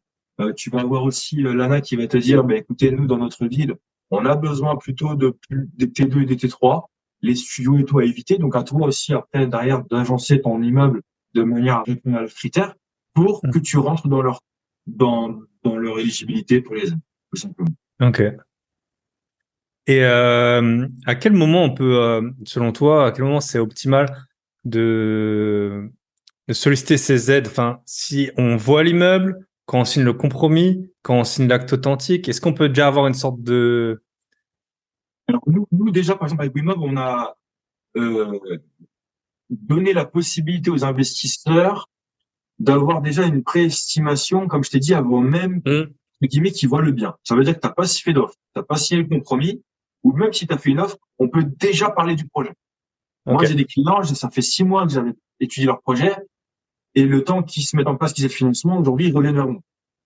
Parce ils ont déjà une optique de comment ils vont vouloir réaliser le projet. Ok. Mais c'est quelque chose que plus tôt tu t'y prends, mieux tu peux après environner la suite, et plus tu vas avoir après les informations au fur et à mesure, et tu vas être plus mature à aller de l'avant, et plus serein surtout, on doit parler de la maturité. Et il faut savoir aussi que ce qu'on nous on met en avant, c'est de se dire, est-ce que ton projet, sans les subventions et sans le plafonnement des loyers, est-ce qu'il est rentable? Est-ce qu'une stratégie classique meublé à l'année sans prendre l'Airbnb, parce que l'Airbnb, on va dire, c'est une exploitation particulière qui permet Hmm. vraiment d'augmenter, ça c'est sûr. Hmm. Mais on va prendre une location, par exemple, peut-être nue à l'année ou du meublé à l'année. Est-ce que le ratio entre coûts travaux fonciers et l'exploitation classique, est-ce que c'est rentable? Combien il y a de rendement? Et après, si c'est oui, bah, et si en plus le bien il répond aux critères pour les aides avec la ville, le périmètre, l'état du bien, etc., et ben là, ça mérite d'étudier avec les sub. Et après, à vous de comparer dans ces cas-là. Ok, je sais que en stratégie classique, je vais peut-être gagner 700 euros de cash flow par mois, en meublé, mais au final, ah ouais, mais là, avec les subs, je peux gagner 170 000. Et mon loyer, au final, il est pas si plafonné que ça, parce qu'il y a des villes où il est pas si bas que ça. Hmm. Et ben, au final, je me retrouve dans mes frais, même si j'ai que 50 euros de cash flow et j'ai de la trésor que je peux avoir derrière, ben, je préfère faire ça. Ok. Donc il faut quand même, tu conseilles parce que moi j'avais écouté, on en avait parlé ensemble à Bordeaux là. Jérémy de Ça fait un bail, il avait eu un mec qui avait, on peut dire qu'il avait de l'expérience. Enfin, ça faisait longtemps. Tu m'avais dit qu'il y avait des choses qui avaient changé depuis. Et lui, c'était, je pense, vers Mâcon qu'il était, ou en Bourgogne, ou à d'où il vient Difool là, je sais plus. Non, pas Difool, Romano là. Il parle toujours de, je sais plus comment elle s'appelle cette ville en Bourgogne là. Enfin bref. Auxerre, Euh, non, c'est pas Auxerre. non, c'est le Creusot, le Le Creusot. Creusot. Ouais. Et donc je sais que le gars il était là-bas et en fait de ce qu'il disait c'était que ces projets hors subvention ils étaient pas dans les prix du marché. Est-ce que selon toi, enfin, on trouve des biens rentables même hors subvention dans ces Qu'est-ce que villes? t'as? Ah, tu veux dire qu'en fait, de base, les produits qu'ils trouvaient, il n'y avait pas de rentabilité? C'était plutôt de ce que je comprenais, c'était en tout cas la valeur vénale du bien après travaux qui était complètement, peut-être que le prix au mètre carré, c'était, ben là, on en a parlé, c'est 1 500, voilà, Non, de travaux, sans que ce que tu as acheté, il y a des villes qui valent moins de 2 000 € le mètre carré, donc même, oui, bon, hein. oui. Effectivement, alors, très important, on n'en a pas parlé encore, c'est que l'objectif aussi, c'est de vérifier est-ce que le foncier au mètre carré plus le prix de travaux au mètre carré, est-ce qu'on est toujours dans les clous du marché? Hum, Parce qu'effectivement, il y a des villes où aujourd'hui, peut-être qu'au maximum, tu es à 1 200 du mètre carré, au maximum. Et quand tu sais que les travaux coûtent déjà 1 300 TTC du mètre carré, il y a un problème. hum, Parce que ça veut dire que ça veut dire que le bien, il faut que tu l'aies gratuit. hum. Et même en étant gratuit, tu es au-dessus du marché. Euh, Donc, mais il y en a, hein, il y en a, hein, il y mais en il y a. en a plein. Il y a des villes comme Montluçon, comme des villes comme Lunéville, toutes les villes lorraines, là, il y a des biens vraiment pas chers. Mais par contre, effectivement, est-ce que ce qui existe sur le marché et est-ce que les tranches qui sont indiquées aussi sur les différents sites pour la valorisation vénale des, euh, des biens immobiliers, est-ce que c'est réel par Hum, rapport à ce qui va se passer dans quelques années? Parce que oui, aujourd'hui, si les biens sont la plupart du temps pourris dans la ville, c'est normal que les prix au mètre carré sont bas. c'est ça. Mais si demain, tu as 15, et même ne serait-ce que demain, tu as 10 investisseurs qui investissent dans un rayon de 500 mètres, ben, je suis désolé, tu vas pas vendre la même chose. Hum, Tu vas prendre le même prix et tu vas pas même mettre le loyer sans doute au même prix. Parce que les loyers sont peut-être bas, mais si à un moment donné, tu valorises un bien qui est déjà propre énergétiquement parlant, je parle par rapport à l'étiquette en question, tu peux pas t'amuser à le vendre au prix qu'on te dit sur le marché. Donc ça veut hum, dire que oui, il y a un risque dans certaines villes en disant, OK, mon bien m'a coûté au total 1 500 du mètre carré. Je sais que je suis dans une tranche max très très haute parce que normalement je suis à 1 200, mais je dois garder le bien de toute façon 9 ans minimum. hum, 9 ans hum, minimum pour Action Logement et là c'est 6. Donc, le plus contraignant c'est 9, on va faire simple, on va rester sur 9 ans. Mais dans 9 ans, il va se passer encore plein de choses. Oui, on n'est hum. pas une boule de cristal, mais normalement, on est censé aussi avoir une évolution de marché. Et même si on n'a pas une évolution de marché, les gens, ce qu'il faut se dire aussi, c'est que sans vendre le bien, vous avez déjà récupéré une grosse somme d'argent. Hum. Donc ça veut dire que vous avez, si vous prenez votre bien et que vous utilisez toutes les subventions pour rembourser anticipé, ben, quand vous ramenez au mètre carré, votre projet vous a coûté beaucoup moins cher que ce que vous mettez sur le papier. Et là, du coup, vous dites, attends, en fait, je fais du cash flow positif sur des loyers plafonnés, je diminue largement aussi le mètre carré de mon projet, et dans 9 ans, je vais pouvoir déplafonner mes loyers et ou le revendre en fonction de la conjoncture. Donc, il y a de la marge encore. Il faut connaître les possibilités, les paramètres, mais au fur et à mesure, tu vois, un truc tout bête aussi, les gens, ils parlent de loyers plafonnés, mais les loyers plafonnés sont soumis à l'indexation des loyers. Ça veut dire que si tu as un loyer Alors que toi, ton prêt, lui, il est pas soumis, hein. Ton prêt est non. fixe. Donc, Hum. si tu tapes à 1 500 € de loyer, 1 500 € de crédit, bah, ton loyer, tu sais que même dans les 3 ans, il va quand même augmenter un petit peu. C'est peut-être pas Hum. grand chose, mais si tu as 5 logements, c'est les 5 qui vont Bah, augmenter. Peut-être, ça va te faire peut-être déjà 150 € de plus. Voilà. Et puis, petit à petit, ça va te grappiller comme ça à chaque fois. Et après, par contre, quand tu auras fini le conventionnement, tu seras libre de pouvoir faire ce que tu veux. Vendre la découpe, faire du Airbnb, faire du meublé. La seule chose il faudra être vigilant, c'est que tu peux pas augmenter du jour au lendemain le loyer comme ça. Faut s'assurer soit oui, celui qui est dedans, oui, tu peux pas le. voilà, tu peux pas parce que le gars il va dire allez surprise, hop, tu as avec une bouteille de champagne. Tu me dis augmenter le loyer, non, c'est pas Hum. humainement parlant, c'est pas du tout, et puis c'est pas éthiquement, c'est nul, c'est nul.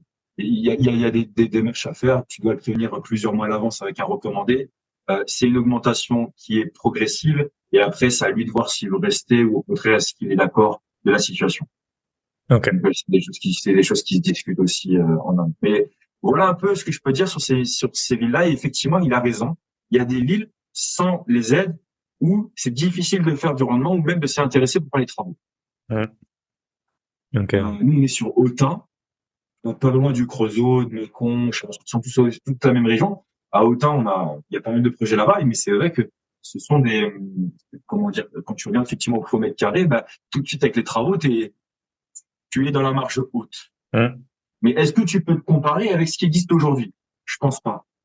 Je pense Ouais, pas. c'est une vraie question et on en discute souvent avec nos membres là parce que parfois tu trouves des biens, bah c'est ça, tu trouves un bien à 2 000 € du mètre carré mais nickel meublé qui tourne déjà dans des villes où le prix il est à 1 000, 1 200, 1 500. Et voilà, sauf que en fait les prix, bah quand t'es chez le notaire il en sait rien de l'état du bien.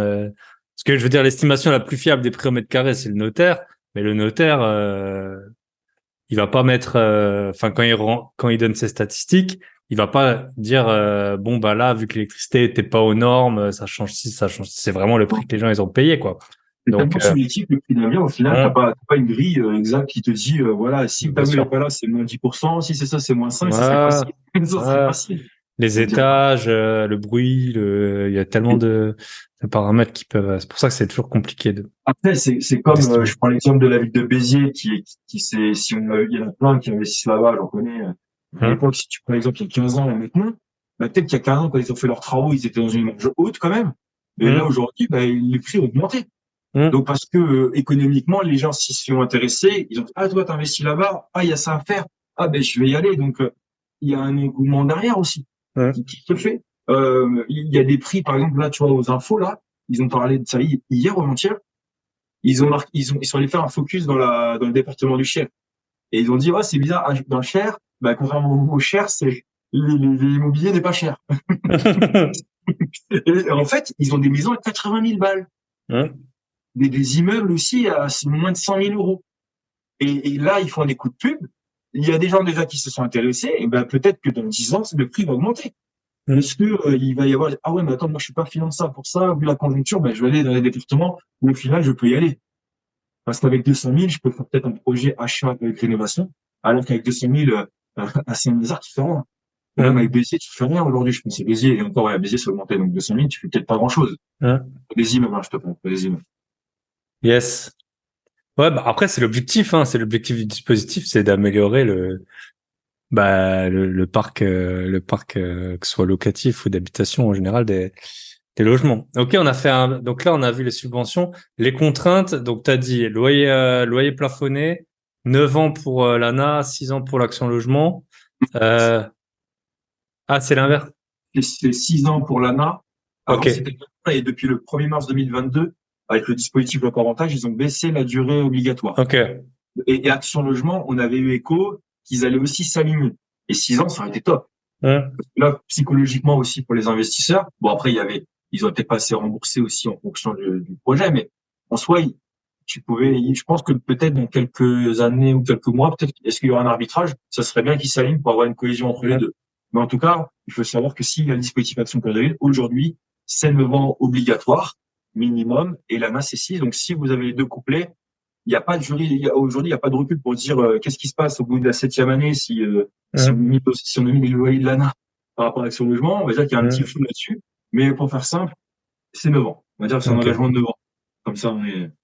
Et qu'est-ce qui se passe si tu vends avant? T'as déjà Alors, eu des... si tu vends avant, contrairement à ce que les gens peuvent dire, il n'y a pas de remboursement de subvention, clairement. Si ton projet est terminé, que toi, tu as signé les conventions, que tes locataires sont en place avec le loyer plafonné, il faut juste que ton acheteur, donc ton futur propriétaire, poursuive le conventionnement. Ok. Ça, on le voit dans les actes notariés, c'est tout le temps indiqué, hein, que le logement ne fait pas partie du conventionnement. Enfin, c'est une des premières clauses des compromis. Euh, Et en fait, des fois, c'est bien aussi, pourquoi pas, de revendre avant 1 an de fin de conventionnement, parce que tu peux peut-être le liquider plus rapidement, parce que le gars en question, il sait qu'il va pouvoir après améliorer son hum, cash flow une fois que le conventionnement est terminé. Et je sais qu'il y a des gens qui sont un peu à la recherche de ce genre de process. parce que il y a pas mal de conventionnements qui ont été faits il y a peut-être 7-8 ans et qui arrivent à terme et qui disent ouais, c'est bon, je vais le récupérer et je vais pouvoir l'exploiter de manière différente parce que les notions. Ok. Ben top. Les locataires, en fait, c'est quand ils rentrent, hein, je suppose qu'il y a des conditions de ressources, de souvenirs, mais c'est à l'instant T, c'est quand ils rentrent. Après, s'ils gagnent plus ou moins, tu peux pas les virer ou quoi. Exactement. En fait, donc l'ANA, donc loyer plafonné, durée d'engagement 6 ans, mais ils ont aussi un tableau de plafond de ressources en fonction alors il y a en fonction de la région. Je crois que c'est par rapport à ça aussi, surtout parce qu'on n'a pas les mêmes revenus aussi de référence, on va dire, par département en fonction du marché de l'emploi aussi. Et tu dois effectivement respecter pour l'entrée, tu dois demander les avis d'impôt pour voir justement le revenu de référence fiscale, pour voir effectivement est-ce qu'ils respectent les critères de l'ANA. Action Logement aussi se base sur les mêmes plafonds, d'accord. Et par contre, demain, si la personne gagne plus, une fois qu'elle est mise en place, c'est un peu comme le Pinel. Le Pinel, tu peux être éligible au début, mais si tu as une augmentation après de revenus par la suite et que tu n'es plus tant que tu es dans le logement, bah tu es un peu, tu n'es plus soumis au Pinel. Peut-être à l'instant T plus un, mais t'as été éligible à l'entrée, donc c'est ce qui compte. Okay. C'est ce qui compte en soi. Après, je voulais juste faire un petit bémol parce que ça, je trouve que c'est important. Il faut savoir que vous n'êtes pas obligé aussi de conventionner tous vos logements dans un immeuble. Ça, c'est très important. Conventionner veut dire en fait que vous plafonnez votre loyer et que vous avez un contrat signé avec l'État. Vous pouvez faire aussi on va dire une exploitation mixte. C'est-à-dire que vous pouvez considérer 25% des logements en loyer libre. D'accord. Vous n'aurez malheureusement par contre pas les aides de l'ANA sur le logement en question. Par exemple, si vous avez 4 logements et que le quatrième vous souhaitez faire un loyer libre, par contre Action Logement viendra quand même vous financer. Ok. Parce que Action Logement demande qu'il y ait 75% des logements qui soient quand même ils vont réserver de toute façon Action Logement 75% des logements après travaux pour les salariés. Et ils vont vous proposer des dossiers de salariés. Par contre, les 25% restants, vous pouvez faire du meublé. Et on peut même, pourquoi pas, ça faut être vigilant sur la manière de faire, mais peut-être faire de la location après courte durée. Ok. Donc l'idée c'est mieux de partir sur du meublé de base, comme ça en plus vous savez que vos loyers, donc ça va compenser les pertes que vous avez peut-être sur les 3 autres loyers, et ça va vous permettre même des fois de faire du cash flow grâce au 4e logement. Ok. Et d'équilibrer du coup les dépenses par rapport à ce qui peut se faire. Yes. Bah, c'est top, hein. Franchement, ça te donne envie. Ça donne envie de faire un petit chèque à 300 000-400 000 balles, et d'aller dans les, dans les territoires de France où on n'a pas l'habitude d'aller. Après, c'est ça quand on est investisseur immobilier, hein. C'est marrant quand on parle des villes, ouais, je suis à Limoges et tout. Enfin, des personnes hors investissement, ça fait pas rêver, alors que les autres, tout le monde sait, ah ouais, bah, ça, c'est une bonne ville d'investisseurs. Il me semble. Pardon? Limoges et Action Perdue, par exemple. Je crois que c'est Ouais. Je sais pas, mais en tout cas, c'est vrai que c'est une bonne ville. Enfin, il y a plusieurs investisseurs qui sont connus qui sont là-bas. Bah écoute, on a fait un bon petit tour, hein. On a fait un bon petit tour de ce qu'il est possible de faire. Nous deux, on va encore faire un autre épisode sur bah, justement comment voir s'ils sont bien éligibles ou non. Ce sera sur la boîte à outils des investisseurs. Rejoignez-nous, c'est pas cher et en plus, voilà, vous allez pouvoir nous voir en pleine forme. Si on veut te contacter, tu peux appeler pour les gens. Oui, on peut me contacter directement sur Instagram, c'est Emric AYMRIC -Nafage, A2FAGE, ou sinon sur wimob.fr, c'est aussi le compte Instagram, où il y a le site internet www.wimob.fr. Vous pouvez aussi télécharger un guide gratuit justement pour trouver aussi son bien éligible, mais sans les explications que je vais donner aussi tout à l'heure. Bien sûr. Avec Thibaut, donc on va aller plus en détail et creuser beaucoup plus en profondeur. Et puis là, on est en préparation aussi d'aller vous proposer bientôt une formation beaucoup plus détaillée sur l'ensemble des modalités et comment monter les dossiers pour aussi vous sensibiliser sur le sujet. Donc ça, c'est en cours. Super. Wimob, c'est W-E ou O-U-I? W-I-2-M-O-B. Ok, voilà. W-I-2-M-O-B. Ouais, Ok. Wimob, c'est un jeu de mots il y a le mot immobilier, il y a le mot oui, pour dire oui, nous mobilisons en anglais, ou oui, on va dire c'est le but d'avoir aussi le oui du dossier. Yes. Un jeu de mots. Eh ben top. Bah écoute Emeric, merci beaucoup. Tu as donné beaucoup d'instructions, enfin beaucoup d'informations très utiles. C'est vrai que j'ai un très très bon ami qui a rénové des immeubles. Je sais pas du tout quelle subvention il a cherché à avoir. Ce serait intéressant que je lui demande. On se retrouve nous sur le podcast privé et bah, je te souhaite une bonne continuation, même si on se revoit très vite. Allez. À très vite. Tac. Et voilà, on arrive au terme de cet épisode. Je vous le rappelle, le podcast privé va augmenter dans 3 jours. Et puis sinon, merci à tous ceux qui commentent, qui likent, qui partagent. Ça fait toujours super plaisir. Tous mes liens dont je vous ai parlé en intro, je vais pas vous les remettre. Grosbillet.com, lien dans la description. Et on se retrouvera la semaine prochaine avec qui? Eh ben, j'ai plein d'épisodes d'avance. D'ailleurs, je pourrais vous faire voter. Je pourrais vous faire voter sur le Telegram, que vous pouvez aussi rejoindre. Et dernière petite annonce, j'en avais déjà parlé, mais je serai dans pas longtemps. J'ai déjà été dans 11 pays cette année, mais je serai à La Réunion et à l'île Maurice. Prendre un peu le soleil, hein. Éviter la grisaille de l'Est. Donc si vous écoutez, j'ai pas plus tard qu'aujourd'hui un auditeur qui m'a écrit du Burkina Faso. Donc là j'ai pas prévu d'y aller, mais si vous êtes à La Réunion, à l'île Maurice, que vous voulez qu'on se voit, que vous voulez même si vous avez une activité, qu'on fasse un podcast ensemble, contactez-moi info@bybypatron.net ou alors sur Instagram bybypatron ou sur Telegram si vous êtes sur le groupe. Je vous souhaite une bonne semaine, prenez soin de vous, prenez soin de vos proches et surtout prenez soin de vos gros billets. Bye bye.